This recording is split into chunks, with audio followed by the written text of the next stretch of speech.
বিসমিল্লাহির রহমানির রহিম। তো আজকে আমরা যে বিষয়ের উপরে দেখব যে অর্থের উপরে কেন মন্দিরের ছবি আছে। টাকা পয়সার উপরে মন্দিরের ছবি বা মুদ্রার উপরে।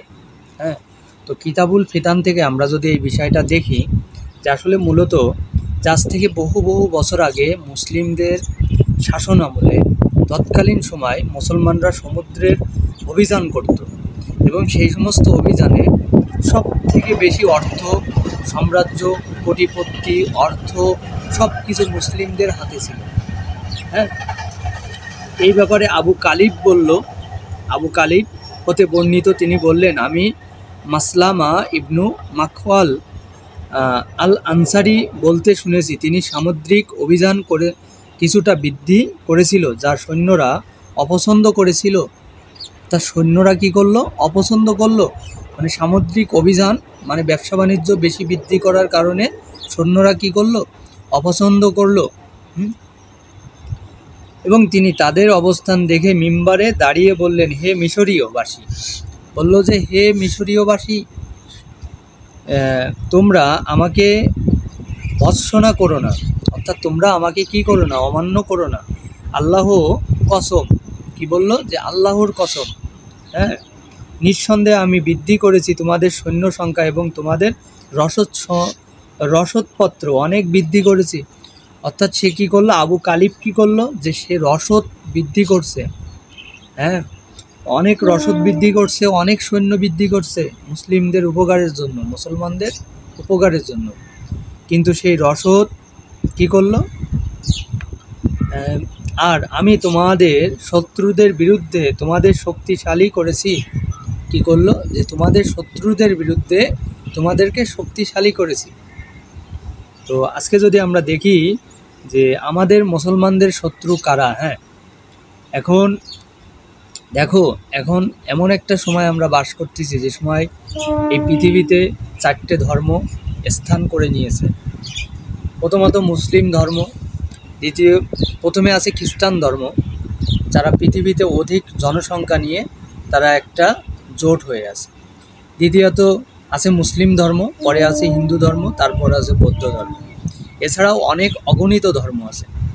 নবী করিম সাল্লাল্লাহু আলাইহি ওয়াসাল্লাম আমাদেরকে বলছে যে কোনো ধর্মের সাথেই, কোনো মানুষের সাথে কখনো কোনো খারাপ আচরণ ব্যবহার এগুলো না করার জন্য।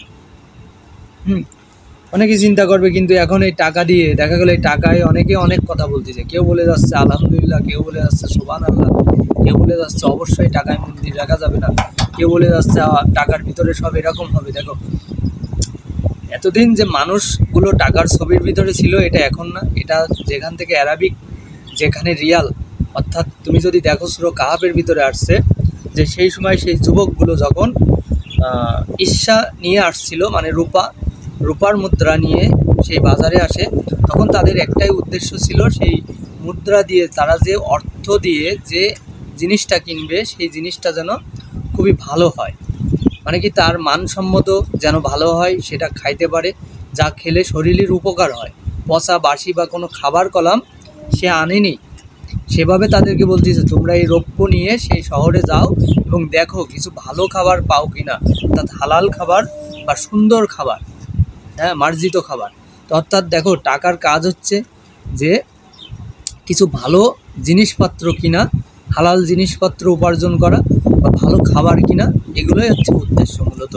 একটা সময় এই টাকাকে ব্যবহার করা হতো, দেখা গেল কেউ কিছু চাষি সে অনেক ধান ফলাইছে, আর কিছু চাষি অনেক সরিষা ফলাইছে, তাদের ভিতরে একটা আদান প্রদান করা হতো।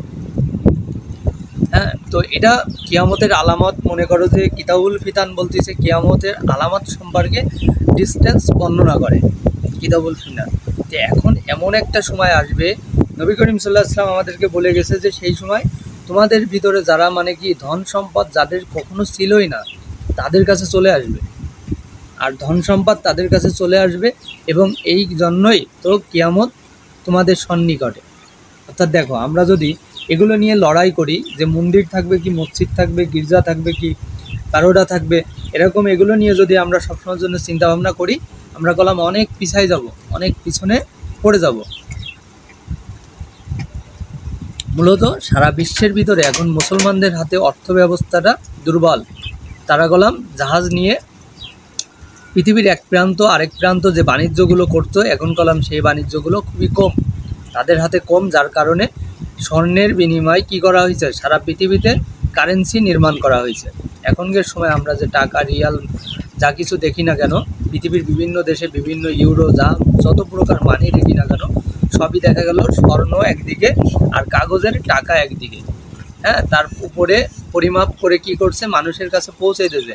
কাগজের টাকার সাথে স্বর্ণের কোনো মিল নেই। এখন স্বর্ণ তো তৎকালীন সময় ব্যবহার করা হতো সারা পৃথিবীতে, তখন স্বর্ণ কেউ গেলাম খাইতে পারতো না, যার কারণে এই টাকা, কাগজের টাকার বিনিময়ে স্বর্ণটাই ছিল জব্দভুক্ত।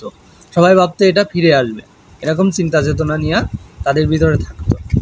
আর এমনও সময় গেছে যে কি করছে, স্বর্ণটা রেখে দিয়েছে কুকুরের দাঁত, হাতির দাঁত, মহিষের দাঁত, বিভিন্ন কিছু দিয়ে কী করছে, কড়ি, বিভিন্ন ঝিনুক, এগুলো দিয়ে কি করছে, টাকা পয়সা নির্মাণ করছে। তারপর মানুষের কাছে সেগুলো কি করছে, পার্ট বাই পার্ট পৌঁছে দিছে।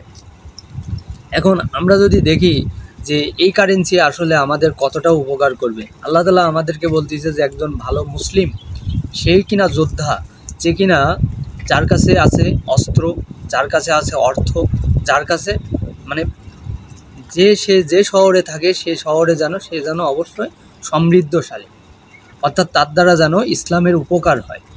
এখন দেখো, এই টাকাগুলো মূলত কোনো বিষয় না, বিষয় হচ্ছে তুমি তোমার এই অর্থ দিয়ে আল্লাহর কাজে কতটুক ব্যয় করতে পারলে, আল্লাহর কাজে কতটুক সময় দিতে পারলে, সেই টাকা দিয়ে ভালো কাজ কতটুক তুমি করলে এই দুনিয়ায়, এই হিসাবটাই আল্লাহ তাআলা আমাদের থেকে নেবেন।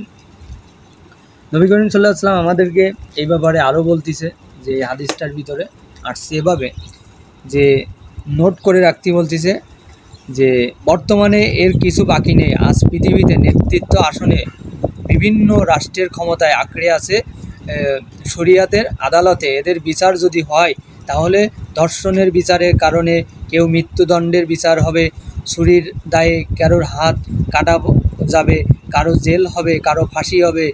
আর তারাই আজ পৃথিবীতে মালিক বনে ক্ষমতা ছড়িয়ে হাতে আল্লাহ তাআলা একনিষ্ঠ একত্ববাদে বিশ্বাসকে শাসন করেছে।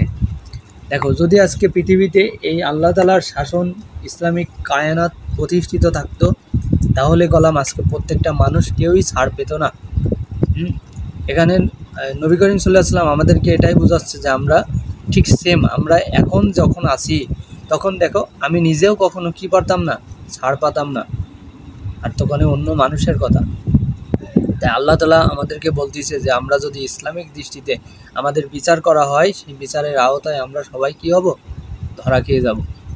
তাই দেখো, একটাই আমরা কাজ করতে পারি যে আমরা যেন আমাদের এই অর্থকে মানুষের ধর্মীয় দাঙ্গাকে সৃষ্টি না করে, আমরা চাই যেন আমাদের অর্থকে সুন্দরভাবে সমৃদ্ধশালী করে একজন ইমানদার মুসলিম যোদ্ধা হিসেবে যেন আমাদের জীবনে কাজে লাগাতে পারি। আর যদি তা আমরা কাজে না লাগাতে পারি তাহলে আমরা খুবই সমস্যাগ্রস্তর ভিতরে পড়ে যাব। আল্লাহ তাআলা কলাম আমাদেরকে ধরবে। আল্লাহ তাআলা আমাদের জন্য যে রাখছে, যে আগুন রাখছে, যে হুতামা রাখছে, হ্যাঁ, যে it is a fire intensely hot, তোমাদেরকে অবশ্যই নারুন হামিয়া, তোমাদের এমন এক জাহান্নামের দিকে তোমাদেরকে ডাকা হবে। আর যখন তোমাদের সামনে মৃত্যুর ফেরেশতা চলে আসবে, তখন তুমি বলবে যে আমাকে আর কিছুটা সময় দাও, আমি আমার ব্যাংক ব্যালেন্স, আমি আমার কিছু টাকা পয়সা, অর্থ সম্পদ এখনও তো বাকি আছে, ভাগ বিলি বিতর করবো, পিটিআর করে দেবো। তো তখন ফেরেশতা বলবে এগুলো সবই হয়েছে, তোমার আর চিন্তা করা লাগবে না, তোমাকে আমরা জান্নাতের দিকে নিয়ে যাব। হ্যাঁ, আরেক দল ফেরেশতা তাকে কি করবে, বলবে যে না, তোমাদেরকে আমি আগুনের দিকে নিয়ে যাব। এই দুই ফেরেশতার ভিতরে তখন কলাম আলাদা আলাদা দল থাকবে। ফেরেশতারা তখন যখন এই কথাগুলো বলবে, তখন এর ভিতরে একটা মহা মুসিবতের ব্যাপার আছে, যেখানে আল্লাহ তাআলা বলবে যে দেখো, তুমি তো ইসলামের কাজের ভিতরে ছিলে, যার কারণে আমি তোমাকে জান্নাতের ওয়াদা দিয়েছিলাম যেভাবে কোরআনে, ঠিক সেমভাবে তোমাকে আমি জান্নাতে নিয়ে যাব। তোমার এইসব টাকা পয়সা, অর্থ, জমি, এগুলো ধন সম্পদ, এগুলো তোমার কোনো কাজে আসবে না, কারণ এগুলোর সব পরিস্থিতি ওকে, এগুলো পৃথিবীতেই আল্লাহ তাআলা বলবে আমি ঠিক করে দেবো, কিন্তু তুমি জান্নাত পাবা। আর যে ব্যক্তি তার এই অর্থ সম্পদ ইসলামের পথে কাজে না ব্যয় করে অন্য সব হারাম কাজের দিকে ব্যয় করলো, আল্লাহ তাআলা কলাম তাকে আর সেই জান্নাতের দিকে নিবে না, জাহান্নামের প্রত্যাশা দিয়ে দেবে। তখন কলাম সে মুসিবতে পড়বে আর ভাববে হায় আমি যদি আর কিছুটা সময় পৃথিবীতেও থাকতাম, বেঁচে থাকতাম, আমি হয়তো বা ভালো কাজ করতাম। আল্লাহ তাআলা যেন সবাইকে বোঝার তৌফিক দান করে।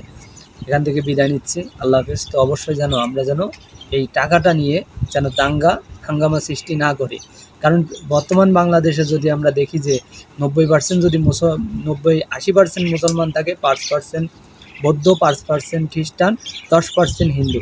সবাই যদি বলে যে যেহেতু আমার একটা মন্দির দেওয়া হয়েছে, এবার আমার একটা গির্জা থাকুক, এরপরে আমার একটা কী থাকুক, প্যাগোডা থাকুক, এরকম যদি বিভিন্ন রকম হয় তাহলে কলাম বিশৃঙ্খলা সৃষ্টি হবে। অর্থাৎ 10% যেহেতু হিন্দু, সেহেতু তাদের কলাম একটাই দাবি ছিল কি, যে তারা একটা 20 টাকার নোটের ভিতরে একটা মন্দির দেখতে চায়। হয়তোবা তাদের এরকম একটা চিন্তা চেতনা ছিল পৃথিবীতে। তাহলে ইন্ডিয়াতে যদি আমরা দেখি যে দাঙ্গা হাঙ্গামার কারণে তারা কলাম এই ছাড়টা দিবে কিনা আমরা জানি না, কিন্তু আমরা মুসলমান দেশ হিসেবে, বাংলাদেশ হিসেবে আমরা কলাম এই ছাড়টা দেওয়া হয়েছে।